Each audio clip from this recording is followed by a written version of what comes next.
Well, dairy farmers claim they're the big losers in the new North American free trade deal, better known as the USMCA. Get used to that.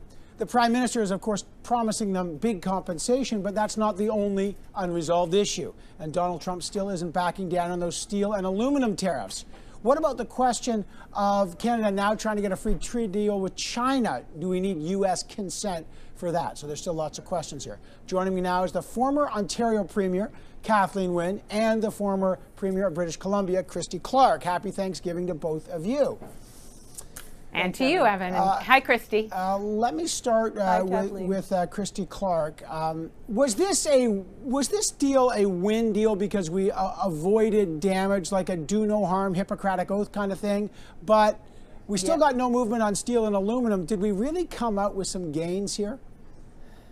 Well, yeah, absolutely. We got the certainty of a deal, or at least until it finds its way to ratification. I mean, we're on the right track. Here's the thing, though, because Evan, I think that commentators in the media often miss. It's you don't get to choose who you're negotiating with, and you don't get to choose the timing of that necessarily, especially when you're a smaller country like Canada. So I do think they made the best of a very difficult situation, and I think it would be naive to imagine, given that it's Donald Trump in the White House with midterm elections underway and his efforts to mobilize his base, that just getting the deal is going to mean it's all good and happy, because I just don't think that's the way Donald Trump operates. What about you, Kathleen Wynne? I mean, is this it? We avoided devastating auto tariffs. If that was the baseline, then it's great success. So in Ontario, I'm very pleased. We're sort of sighing a sigh of relief that we've got this deal. The auto sector is pretty happy. I mean, the playing field is going to be more level given the requirements in Mexico for and in the United States for a minimum wage of about $16, I think it is. Some of those labor laws. There's a more level playing field. There's no doubt that our dairy farmers are worried, and that discussion with the federal government now about the transition payments, because it will be a change in their market and a change in their business. But overall, Evan, I think we have to Christy Freeland, we're in a much better place than we could have been, for sure. So Christy Clark, where does that leave us on steel and aluminum? That, Bill Morneau told me, well, they had to take that stuff off the table. Are we farther ahead on that stuff? Well, probably not. In a material way, but I think relationally, with the rest of this out of the way, I think it is going to help us resolve the other trade disputes. And let's not forget softwood lumber, which is also a huge deal, kind of outside of the old NAFTA agreement. Here's what I remember from when the first free trade deal was done by Brian Mulroney.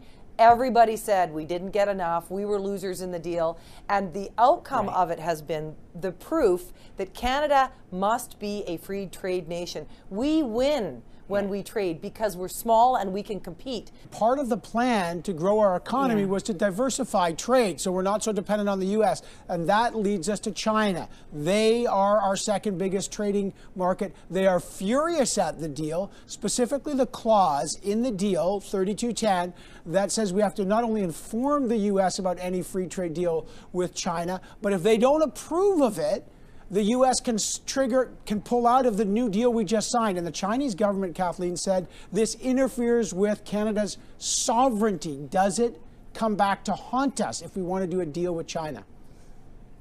So, Evan, I think that what Prime Minister Trudeau has said is exactly right. We are already in a relationship with China. I've been to China 3 times. I think Christy's been many, many more times than that. We understand, certainly at the subnational level, but at the national level, that China is part of our global reality. And so I just want us to take a deep breath. I understand that this clause is causing consternation. I get that.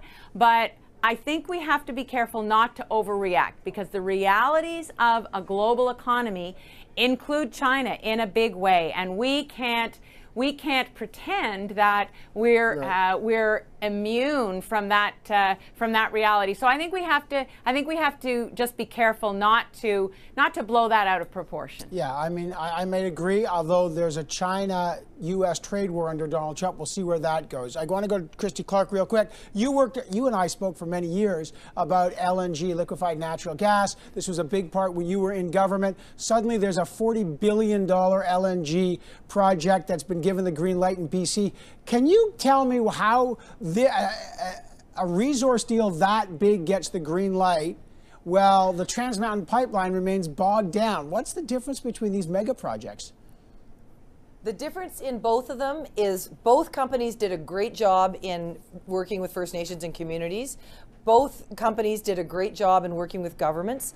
But in only one of those projects, and that's LNG, did government do a good job in taking on the consultation and relationship building with First Nations. So I spent 6.5 years, Evan, traveling along the pipeline route from wellhead to liquefaction plant, meeting with Indigenous communities and talking to them about what they needed. And here's the thing, advice I offer to people who want to build a pipeline, because we are proof that it can be done.